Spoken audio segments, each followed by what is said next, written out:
Well, hello. This is Rochelle, and thank you for joining me here on the Creative Retreat YouTube channel. If you hear a mewing, it's the cat. um, so for today's entry, I am in Matthew 6, and with my previous entry, I did a lot of the devotional content into the entry, so that allowed me some space to play on this entry. But still, like I said, the word is so rich that it absolutely grips you from the get-go and changes your life. And so I had a lot of stuff happening on the back of this page and wanted to just lay down a flat color, which I used soft sage in the DecoArt Americana acrylic paints and a flat brush from Faber-Castell. Having laid down this color, I want to create a little tree scene with a bird. You've seen a lot of the ladies on the design team do this, and it just looks so gorgeous. And so I'm hoping that this technique will give you some other options. So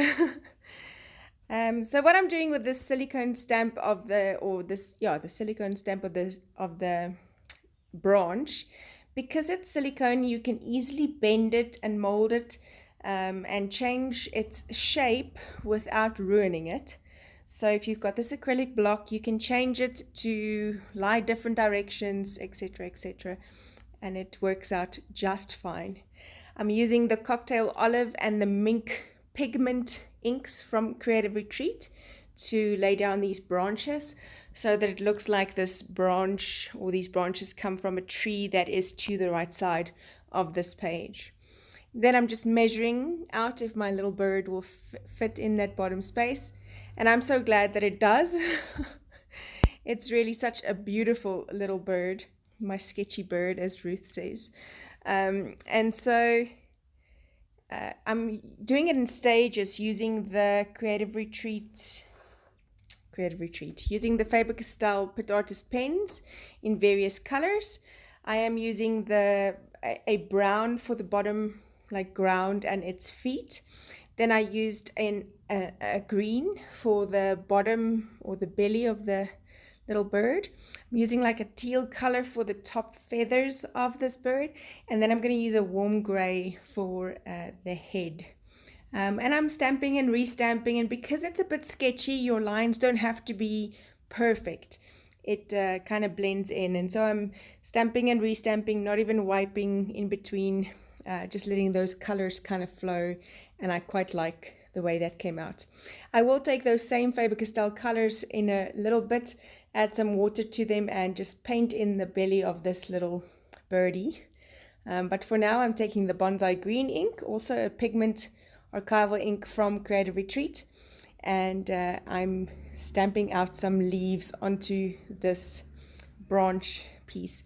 Now they do have little knobbies where leaves would fit in perfectly, but there's no rhyme or reason, and it doesn't have to be perfect. You can just enjoy the process and kind of put them wherever you want.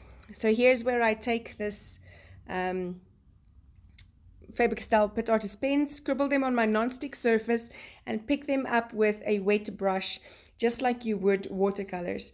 What I like about this is that this ink is India ink in the Faber-Castell Pitt Artist Pens, so they do dry permanent, even on top of acrylic, which is fantastic. I did hit this with my heat tool before I started putting the stickers over, just to make sure that pigment ink is dry on top of that acrylic paint. You do want to give it some time, otherwise you're smudging and smearing all of your hard work. Trust me, been there, done that. And so I'm spelling out with the word fetty the sentence, "Are you not more valuable than the birds?" And God's really been speaking to me about this. I worry about things that are years ahead. I worry about things that are months ahead.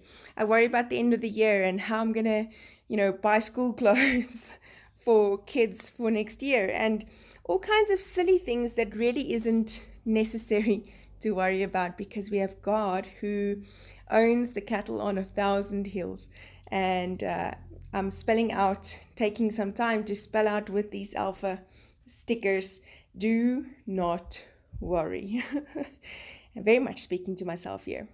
Now you'll see with the worry, I start from the back because I want to make sure that all of my letters fit in, and a surefire way to do that is to go from the back or from wherever your edge is and work your way in then. I did put an exclamation mark there because I am speaking to myself and telling myself not to worry. When the future seems a bit daunting and overwhelming, do not worry. When God doesn't say don't be anxious for some things. He says in everything, don't be anxious. But in prayer and supplication, make your requests known to God. And he says this in Philippians. And it is a good thing to know that today I don't have to do this by myself on my own. And so I'm just highlighting my words. And then I am going to be adding my date stamp using that Bonsai Green ink, and I'm stamping and restamping and then adding a few of the wonky hearts, the Creative Retreat signature wonky hearts, to this page. And it needs a tab, obviously. So I did print out the devotional and using that little backing of the devotional for some tabs, just punching it out with my We Are Memory Keepers tab punch. And then I wanted to do a double up, but then I saw with the page that I did behind this one, there's already a tab, so I can just stick this one on top of that existing tab at the top there. And then that's it for this page. Thank you so much for joining me. Continue making your requests known to God, and I will see you again soon. Bye-bye.